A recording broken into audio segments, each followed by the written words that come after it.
శుక్లాంబరధరం విష్ణుం శశివర్ణం చతుర్భుజం ప్రసన్నవదనం ధ్యాయేత్ సర్వవిఘ్నోపశాంతయేత్. వ్యాసాయ విష్ణురూపాయ వ్యాసరూపాయ విష్ణవే నమో వై బ్రహ్మనిధయే వాసిష్ఠాయ నమో నమః. విమలపటి కమలకుటి పుస్తక రుద్రాక్షసస్తహస్తపుటి కామాక్షి పట్మలాక్షి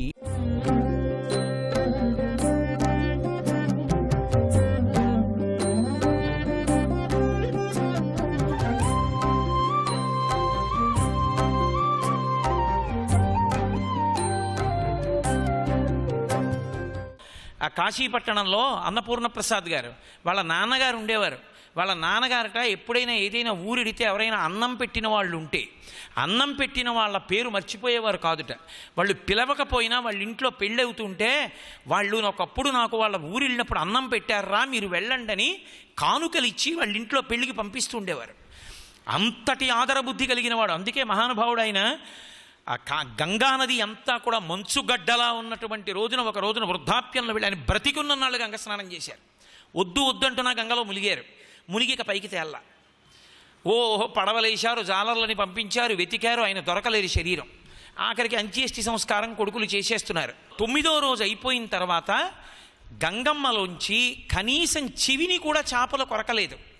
మునిగినప్పుడు ఎంత తేజోవంతంగా ఉన్నారో అంత తేజోవంతంగా పైకి లేచారు గంగలోంచి. 9 నెలలు మీ అమ్మ కడుపులో ఉన్నావురా నాయన, ఇంత కృతజ్ఞత ఉన్నవాడివి, ఇంత అతిథి పూజ చేసిన వాడివి, నా కడుపులో కూడా 9 నెలలు ఉండరా అందేమో గంగమ్మ. 9 రోజులు ఉంచుకొని పైకెత్తింది. అప్పుడు చేశారు ఆ శరీరానికి అంత్యేష్టి.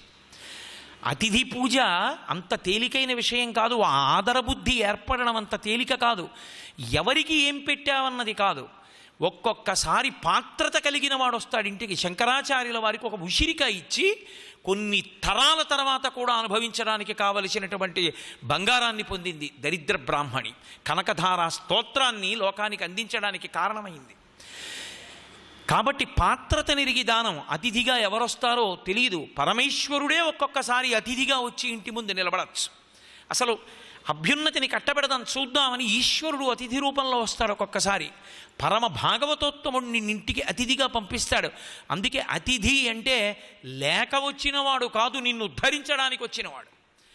అందుకే అంత ఆదర బుద్ధితో అతిథిని ఈశ్వరుడిగా పూజించి పెడతారు తప్ప ఆయనని తక్కువ చేసి పెట్టారు. అతిథి ఉచ్ఛిష్టం తింటారు. అందుకే ఇంట్లో వండినది తాను తినేసి అతిథికి పెట్టరు. ముందు అతిథికి పెట్టి అతిథి తిన్నాడు అంటే మిగిలిన పాత్రలో మిగిలిపోయిన పదార్థం ఉచ్ఛిష్టం. అతిథి తినగా మిగిలింది అంటే ఆ రోజున నీకు భగవంతుడు స్వయంగా నీ ఇంట తినగా మిగిలిన ఉచ్ఛిష్టం నీకు దక్కిందని గుర్తు. ఈశ్వరోచ్ఛిష్టం నేను తింటున్నాను అన్న భావనతో ఎవడు తిన్నాడో వాడికి ఆ అభ్యున్నతి అంది తీరుతుంది. అందుకని అతిథి దేవోభవ, అతిథిని ఆదరించి సత్కరించు. అందుకని ఆదరబుద్ధి లేకుండా సత్కరించకు. దరిద్ర బ్రాహ్మణికి ఆదరబుద్ధి ఉంది. ఆదరబుద్ధి ఉంది కాబట్టే శంకర భగవత్పాదుల ద్వారా అంత అనుగ్రహాన్ని పొందగలిగింది. మనకి భాగవతంలో అష్టమస్కంధంలో వామనమూర్తి ఘట్టం అని ఒక ఘట్టం. సాక్షాత్తు శ్రీ మహావిష్ణువే ఒక చిన్న బ్రహ్మచారి రూపంలో పొట్టివాడుగా మహానుభావుడు ఆ బలిచక్రవర్తి చేస్తున్నటువంటి యజ్ఞం జరుగుతున్నటువంటి ప్రదేశానికి వెళ్ళాడు. వెళితే అక్కడ ఉన్న బ్రాహ్మణులందరూ ఆయన తేజస్సు చూసి తెల్లబోయారు. శంభుండో హరియో పయోజబౌడో చండాంశుడో వహ్వియో దంభాకారత వచ్చకాకధరణింధత్రీశురుండెవ్వడి శుంభజ్యోతనుడి పయోజబౌడంచున్ విస్మయభ్రాంతులై సంభాషించిరి బ్రహ్మచారికని తత్సభ్యుల్ రహస్యంబునన్. అగ్నిహోత్రుడు వచ్చాడా, పరమశివుడు వచ్చాడా, శ్రీ మహావిష్ణువు వచ్చారా అని తెల్లబోయి వాళ్ళల్లో ఒకళ్ళతో ఒకళ్ళు మాట్లాడుకుంటున్నారు. ఆయన వచ్చాడు, తిన్నగా వచ్చేశాడు బలిచక్రవర్తి దగ్గరికి. స్వస్తి జగత్రయీ భువన శాసనకర్తకు హాసమాత్ర విధ్వస్త నిలింపభర్తకు సుధారాపదవ్యవహర్తకున్ మంగళాద్ధర విధాన విహర్తకు అని నిర్జరీగళంజస్త సువర్ణ సూత్ర పరిహర్తకు దానవ లోకభర్తకున్ స్వస్తి జగత్రయీ భువన శాసనకర్తకు శుభం శుభం శుభం. గొప్ప యజ్ఞం చేస్తున్నావు, నీకు స్వస్తి జరుగుగాక. బ్రహ్మచారి ఆశీర్వచనం చేశాడు. అబ్బా ఏమిటయా నువ్వు ఇలా వచ్చేటప్పటికి యజ్ఞం చేస్తున్నప్పుడు అక్కడ ఉండేటటువంటి అగ్నిహోత్రపు కీలలు పైకి పైకి లేస్తున్నాయి. అంటే అగ్నిహోత్రుడు కూడా పరవశించిపోతున్నాడు నీ రాక చూసి. ఎంత గొప్ప అతిథివో పొంగిపోయాడంతే మహానుభావుడు. పొంగిపోయి బలిచక్రవర్తి వామనమూర్తి వంక చూసి వడుగా ఎవ్వరివాడవెవ్వడవు సంవాసస్థలం వెయ్యది ఎడకున్ని వరుదించుటన్ సఫలమయ్యన్ వంశమున్ జన్మమున్ కడు ధన్యాత్ముడనైతి సఫలమయ్యే ఈ మఖంబు ఏం కావాలి చెప్పు నీకు ఇచ్చేస్తానన్నాడు. ఏం కావాలి చెప్పి ఇచ్చేస్తానంటే వచ్చినవాడు బ్రహ్మచారి రూపంలో వచ్చాడు. ఆయన అన్నాడు, నాకెందుకయా, నువ్వు ఏమిటో బోల్డ్ అని ఇచ్చేస్తానంటావు, కానీ నాకు అవన్నీ అక్కర్లేదు. నీ యజ్ఞం సఫలమైంది అంటున్నావు, పరమ సంతోషం, నాకే ఉంది బ్రహ్మచారిని, కాబట్టి నాకు ఒక్క 3 అడుగుల నేల ఈ చాలన్నాడు. అది ధర్మం అంటే. అతిథిగా వచ్చిన ఎవరి ఆశ్రమ ధర్మాన్ని బట్టి వాళ్ళు స్వీకరిస్తారు తప్ప ఇంకొకటి పుచ్చుకోకూడదు. ఒక సన్యాసి ఉన్నాడనుకోండి, ఆ పూటకి కావలసిందే, రేపటి కోసమని పుచ్చుకోకూడదు. బ్రహ్మచారి ఉన్నాడనుకోండి, ఆ రోజు వరకే, రేపటి కోసమని పుచ్చుకోకూడదు. రేపటికని పుచ్చుకోగలిగిన అధికారం ఒక్క గృహస్థుకి ఉంది. అందుకని వరచేలములో మాడలో ఫలములో వన్యంబులో గోవులో కరులో కాంచనమో నికేతనములో భూములో వన్యంబులో ధరణీఖండమో కకయే మెరుగో ధాత్రీ సురేంద్రోత్తమ నీకేం కావాలి చెప్పిచ్చేస్తానన్నాడు. అవన్నీ ఎందుకయా? బ్రహ్మచారి బుచ్చుకోవచ్చా అవన్నీ? గొడుగో జిన్నిదమో కమండలయో నాకున్ ముంజియో దండమో వడుగేనెక్కడ కరుల్ వామాక్షుల శ్వంబులెక్కడ నిత్యోచిత కర్మమెక్కడ మదాకంచితంబైన 3 అడుగుల మేరకి త్రోవకిచ్చుటత బ్రహ్మాండంబు నా పాలికి. అవన్నీ అక్కర్లేదు. బ్రహ్మచారి ఏం పుచ్చుకోవాలో, కమండలం పుచ్చుకోవాలో, గొడుగు పుచ్చుకోవాలో, యజ్ఞోపవీతం పుచ్చుకోవాలి, దర్భల మలతలు అడపుచ్చుకోవాలి తప్ప గుర్రాలు ఏనుగులు ఒంటెలు ఆడపిల్లలు బంగారం వెండి ఇవన్నీ నాకెందుకు, నాకొద్దు. 3 అడుగుల మేర నేల ఈ చాలు. అయ్యయ్యో నువ్వు వామనుడు పొట్టివాడివి, తొక్కి చూసుకోవాలి, పొట్టి పొట్టి కాళ్ళు నువ్వు కొలుచుకుంటే ఏ పాట వస్తుందయా, ఇంకేమైనా అడిగిస్తాను అన్నాడు. నాకేమీ వద్దు, నాకు 3 అడుగులే కావాలి. ఈ నా బ్రహ్మాండంబు నా పాలికి నిత్యానను చూపిస్తాను. ఆయన భాష అయింది, విష్ణు భాష, వైష్ణవ భాష. 3 అడుగులు ఇచ్చానను కొలుస్తానని. ఏం మామూలుగా ఇవ్వలేదు బలిచక్రవర్తి ఇచ్చేటప్పుడు. రమ్మా మానవకొత్తమ లిమ్మా నీ వంచితంబు లేదనకిత్తున్ చెమ్మా అడుగుల ఇటురా నిమ్మా కడుగంగవలయు నేటికి తడయం. అది అతిథి పూజ అంటే. ఏదో బ్రహ్మచారి నీ చక్రవర్తిని ఇస్తున్నానని ఇవ్వలేదు. నాయనా బ్రహ్మచారి, అదిగో బంగారు కంచం పెట్టాను, అందులో కాళ్ళు పెట్టు, నీ పాదం కడిగి నేను 3 అడుగులు ధారపోస్తానయ్యా అన్నాడు. అని కాళ్ళు కడుగుతున్నాడు. కాళ్ళు కడిగి మహానుభావుడు ఆ ఇచ్చేటప్పుడు కూడా విప్రాయ ప్రకట వ్రతాయ భవతే విష్ణుస్వరూపాయతే తత్ప్రామాణ్య విదే త్రిపాదస్య ధరణిం దాస్యామి అంచున్ క్రియాక్షిప్రుండై ధనుజేశ్వరుండు వడుగుం చేసాచి పూజించి బ్రహ్మప్రీతం అని ధారబోసే భువనంబాశ్చర్యము పొందగాన్ అన్నారు పోతన.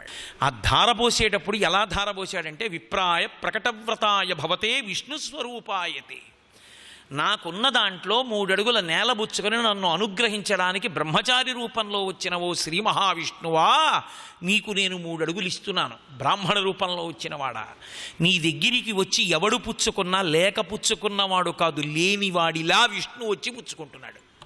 ఎందుకంటే నీకు పుణ్యం కట్టబెట్టి ఉత్తర జన్మలలో నిన్ను ఉద్ధరించడానికి. కాబట్టి ప్రకటవ్రతాయ భవతే విష్ణుస్వరూపాయతే తత్ప్రామాణ్య విధే త్రిపాదస్య ధరణిం దాస్యామి అంచున్. ఇదిగో 3 అడుగుల నేర ధారపోసేస్తున్నాను. క్రియాక్షిప్రుండై ధనుజేశ్వరుండు వడుగుం చేసాచి పూజించి బ్రహ్మప్రీతం అని ధారబోసే. ఇది నేను ఇవ్వడం వల్ల పరబ్రహ్మం ప్రీతి పొందుతోంది అని ధారబోస్తున్నాడు. ఆదర బుద్ధి అంటే అది. గురువుగారు పరిగెత్తుకొచ్చాడు శుక్రాచార్యుల వారు, ఇవ్వకు ఇవ్వకు ఇవ్వకు. వచ్చినవాడు విష్ణు, ఇచ్చానన్నావో 3 లోకాలు కొలిచేస్తాడు. 3వ అడుగు నీ నెత్తి మీద పెడతాడు, తొక్కేస్తాడు పాతాళానికి. ఇవ్వకు.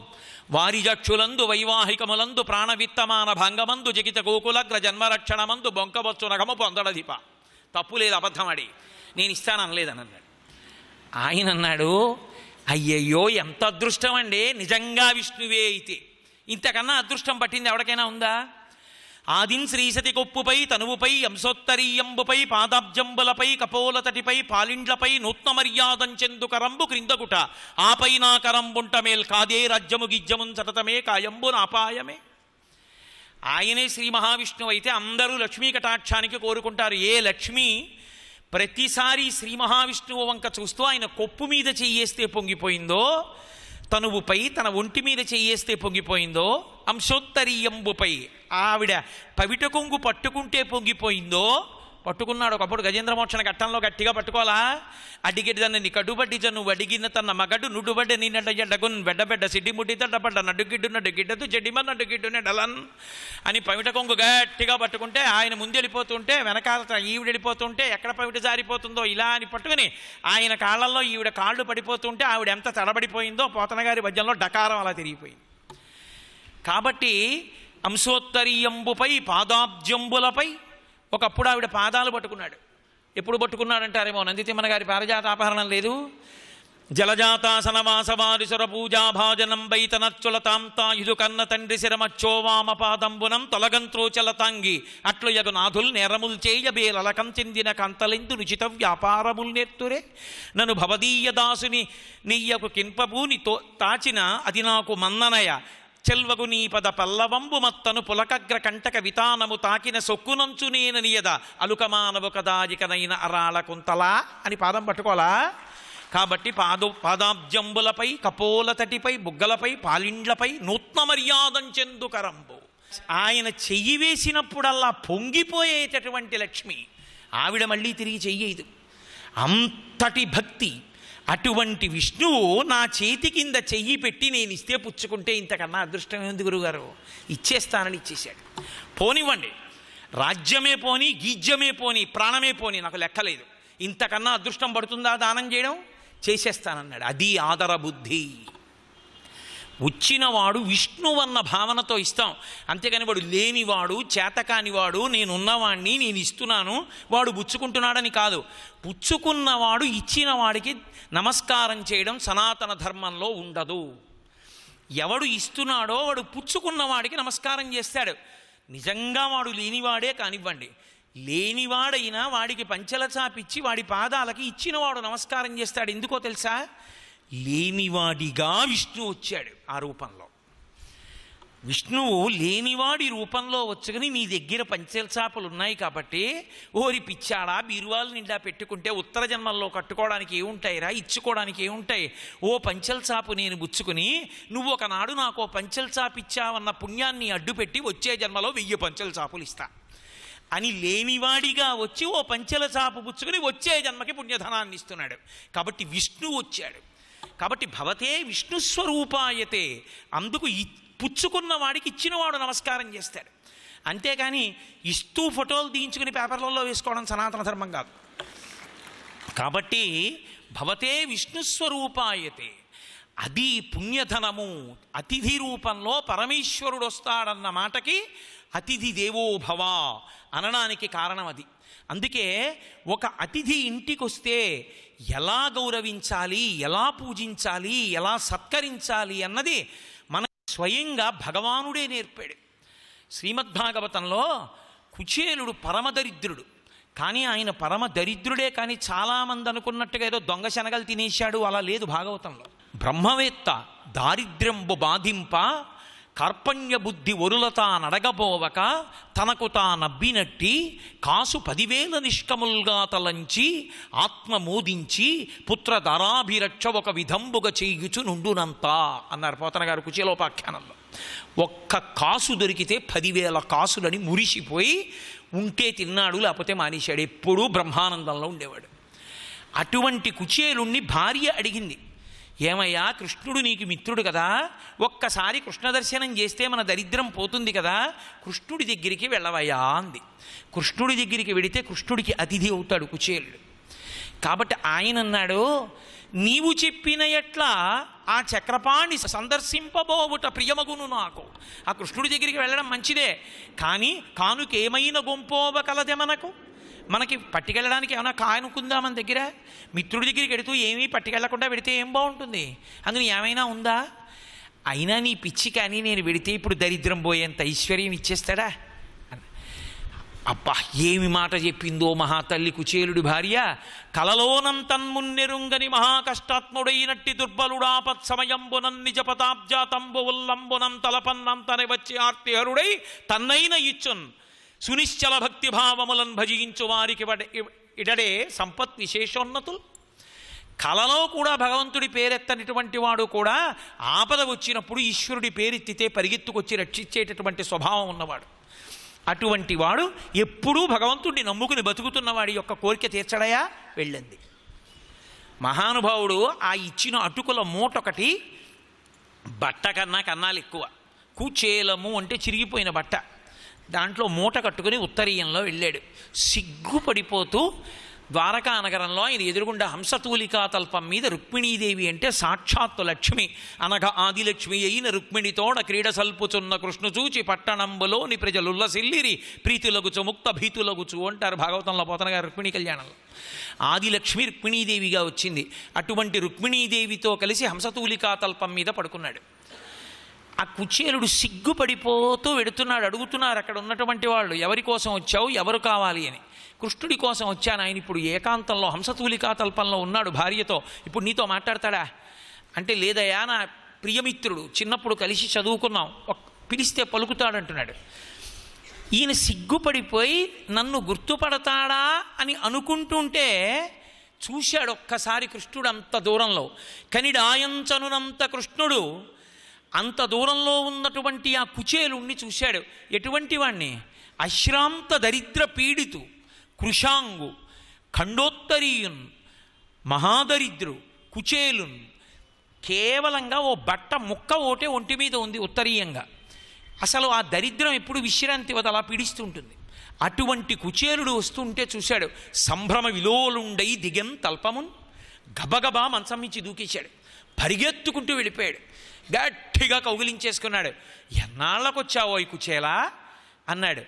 అతిథి సత్కారం అంటే ఏమిటో నేర్పాడు మనకి కృష్ణ భగవానుడు. తీసుకొచ్చి గబగబా హంసతూలికా తల్పం మీద కూర్చు, రుక్మిణీదేవితో కలిసి పడుకునేటటువంటి హంసతూలికా తల్పం అది. అట్లు కూర్చుండబెట్టి కనక కలశ సలిలమున కాళ్ళు కడిగి భక్తి తజ్జలంబు శిరస్సున ప్రోక్షించుకొని లలిత మృగమద ఘనసార మిళితమైన మలయజంబు నొడల జొబ్బిల్ల నలది ఒడల శ్రమము వాయంగా తాళవృంతంబు విసరి బంధురామోద కలిత ధూపంబులొసగి మించు నివాళించు మళ్ళీ దీపములనొసగే. తీసుకొచ్చి కూర్చోపెట్టి, ఓయ్ రుక్మిణి చూస్తామేమిటో, మహానుభావుడు బ్రాహ్మణుడు బ్రహ్మవేత్త నా స్నేహితుడు కుచేలుడు, ఏమనుకుంటున్నావు, పట్రా బంగారు చెంబుతో నీళ్ళు అని పళ్ళెం పెట్టి రుక్మిణీదేవి పోస్తూ ఉంటే ఆ కాళ్ళు కడిగి పరమభక్తితో ఆ నీళ్లు తన తల మీద చల్లుకుని ఆ పళ్ళెం తీసేసి ఉత్తరీయంతో ఆ కాళ్ళు తుడిచి కూర్చోపెట్టి గంధం తీసి పట్రావోయని ఆయన ఒళ్ళంతా గంధం రాసి విసినికర్ర పట్టుకొచ్చి ఆయనకి విసిరి మంచి ధూపం తీసుకొచ్చి ఆయనకి వేసి దీపములతో హారతిచ్చి కూర్చోపెట్టి దగ్గరగా జరిగి ఆయన డొక్కలో చెయ్యేసి, మిత్రమా ఎన్నాళ్ళకు వచ్చావోయ్, మన ఇద్దరం గురుకుల వాసన్ని గుర్తుందో అని ఎన్నో అడిగి నా కోసం ఏదో తెచ్చుంటావులే అని బ్రహ్మాండమైన భోజనం పెట్టి కాళ్ళొత్తి మంచి కబుర్లాడి పక్కన కూర్చుని వెతికి వెతికి ఆ తెచ్చినటువంటి అటుకుల మూటలో ఉన్న అటుకులు, అది అతిథి పట్ల ప్రీతి అంటే. వచ్చిన వాళ్ళందరూ ఐశ్వర్యవంతులే అయి ఉండక్కర్లా, ప్రీతితో తెచ్చిన దాన్ని పరమ ప్రేమతో స్వీకరించడంలో ఉంది. భగవాన్ రమణులు కూర్చుని ఉండగా మహారాణి వారు పెద్ద పెద్ద లడ్లు పంపించారు.